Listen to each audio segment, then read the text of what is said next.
we're here to talk about the future of work. And really, when you talk about the future of work, what you're really talking about is the exponential growth of technology. And it really boils down to how humans think. So we think linearly. So what happened in the past 10 years, we're going to have that same amount of change in the next 10 years. But really what happens is this is exponential. And this is Ray Kurzweil's law of accelerating returns, which takes a bunch of different other laws into effect, like Moore's law. Everybody's heard of Moore's law. Price of transistors and the size of transistors halves or doubles every year or two with that. So a lot of that goes into the law of accelerating returns. But what happens in the next 10 years is probably going to be equal to what happened in the last 100 years. That's how much we're going to change. And what does this mean? Some crazy shit's about to happen. Let's talk about some of that stuff. So there's two areas of technology that we really want to focus on because it'll have the biggest impact on the future of work and on the future of all of our futures in every aspect. The first area is computational power. So Jerry mentioned earlier that computation has been following this Moore's law. So this was the most popular computer in the world in the mid-60s.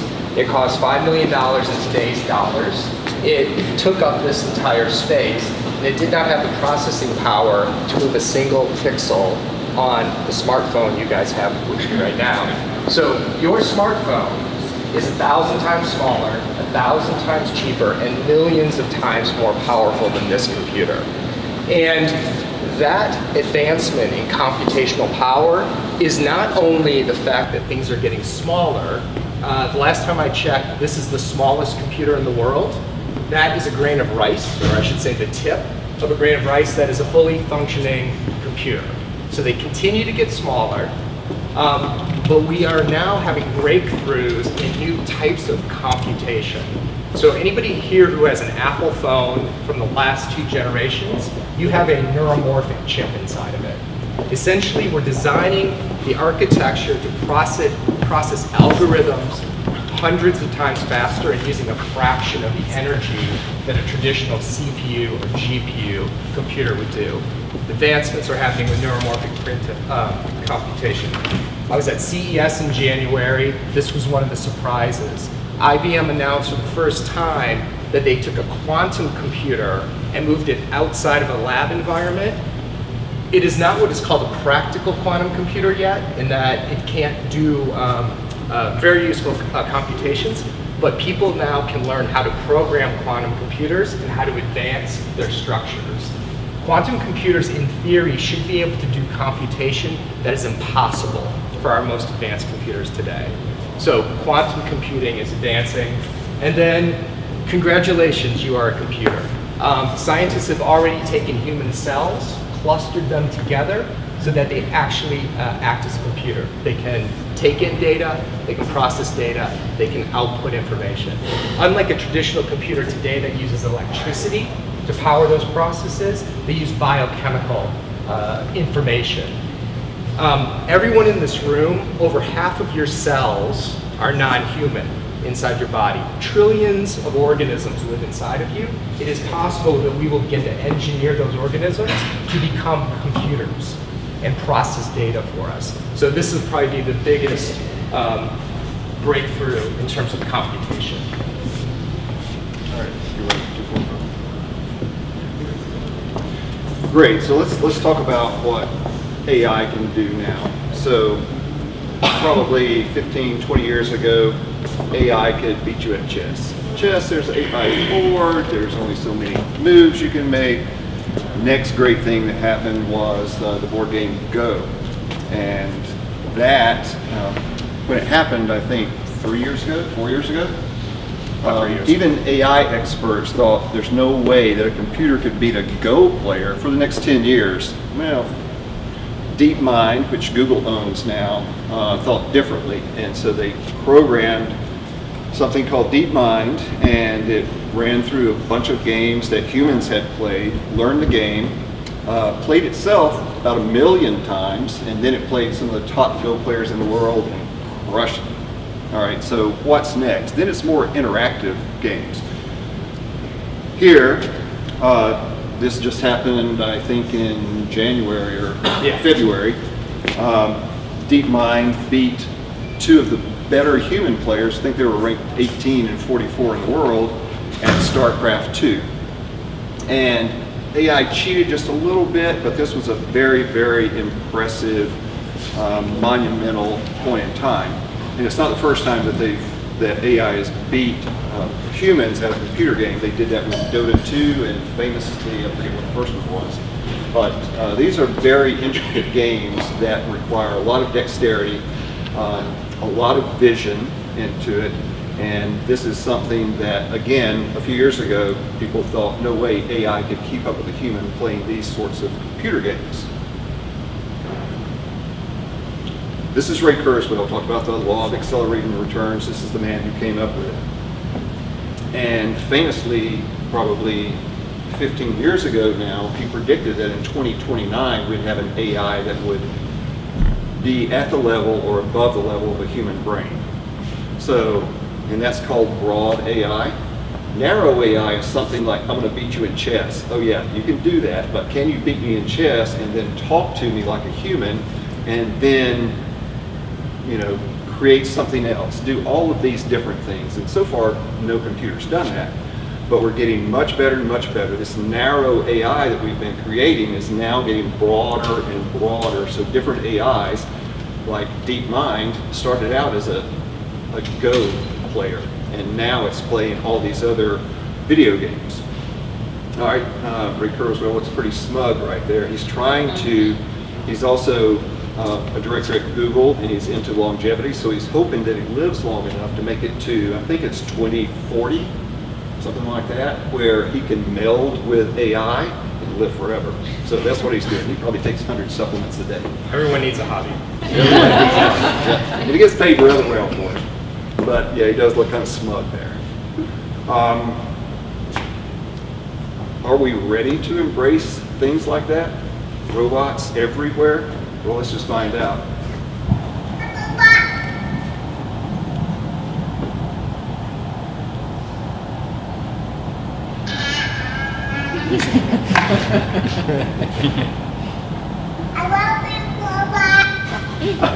So obviously this is not a robot but a water heater, but you get the gist on it, right?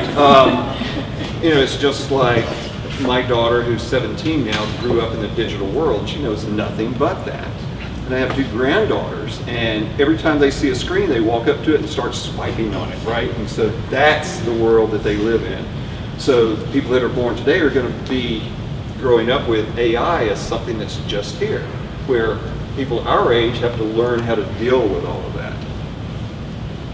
So we have AIs in different forms right now. One of them that almost everybody here uses is going to be the Alexa, the Google Homes of the world, and you know, Siri if you have an iPhone with that.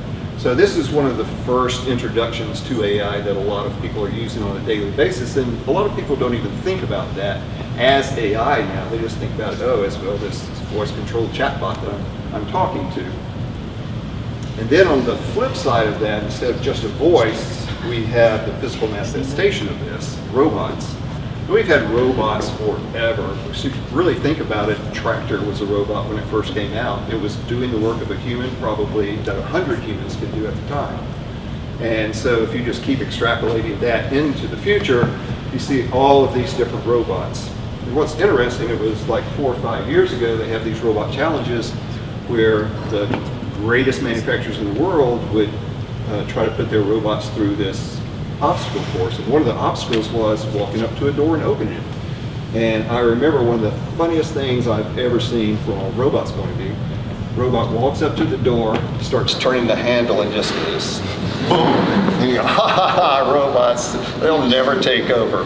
5 years later, they can do backflips, they can run faster than us, they can open a door and shut it, they can move boxes. They are built for this sort of stuff. So this is, it's not coming, it's already here. And we're going to start seeing that more and more. Here's a a concept of delivery where an autonomous vehicle drives up, these robots pop out and delivers things to your house or to your business. And so the next thing to segue into that. So the advancements are happening both with computational power and with machine learning, getting smarter and smarter on this exponential curve. Good morning. Thanks for calling. Let's listen to a second of this. My name is Grace. How can I help you today? Yes, last night I was entertaining some clients and I think I left my wallet at the restaurant, and to be safe, I want to replace my debit card. I can help you with that. I'll have to authenticate you, okay? May I ask who I'm talking with first and last name, please? So I'm going to stop there, but you guys have probably seen Google Duplex. If some of you have seen it, the voice that could make a hair appointment. Google released that for doing restaurant reservations. Grace is from another company. What the part I didn't show, we don't have time right now, is she seems to be indistinguishable from a human being, and she can access the back-end systems that humans do. So if we watch the rest of this video, she cancels his debit card, she moves money from one account to another for him, puts a warning on his account. All of this is done seamlessly, and that intelligence is using the digital platforms that were created for human customer service workers. So you can imagine if this gets perfected, again, that's a large segment of the population right now that is doing customer service industries. And then the last idea I want to talk about is this idea of extended reality and virtual beings. So these glasses are called the Magic Leap glasses. These are developer glasses. They're not ready for consumer. But Apple is likely to announce a pair of mixed reality glasses this year, and they will go on sale probably in 2020. The reason I want to focus on extended reality is because simultaneously we have something being created called virtual beings. So some of you may know there's a Little Mikkel. Anyone familiar with her? Okay, Little Mikkel has 1.5 million Instagram followers. She goes on vacation, she uses products, she does stuff. Over 1 million people follow her. She is not real. She's a three-dimensional creation. Now, also, Kentucky Fried Chicken, KFC, announced a new colonel last week who is a virtual being. He's kind of weirdly young and hot. I'm not sure what the strategy is on that. But my point is, already we're seeing these virtual beings being created. Now the company Magic Leap is creating these three-dimensional beings. When I wear the Magic Leap glasses, Micah is going to be a three-dimensional person in front of me as if I was talking to you right now. Because the glasses scan the environment I'm in, place the digital being inside of the physical reality I am. So essentially we are on the cusp of merging the digital and physical worlds together. And we're on the cusp of matching up these virtual beings, no more the disembodied voice of Siri or Alexa, but instead we will have a 3D person that we will probably be interacting with. They will start out, this vision is for this to be your assistant. It will get smarter, because as we've seen, machine learning gets smarter. It will become your coworker, and I can see a point where it becomes your companion in the not too distant future.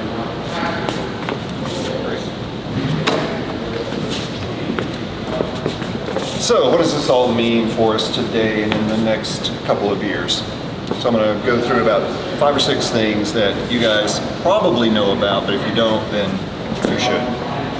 All right, the transition to an innovation society. So we've been a knowledge society for a while, that AI can do all of that much better than we can. But instead of it replacing us, like Adriana was talking before, we're just going to leverage that.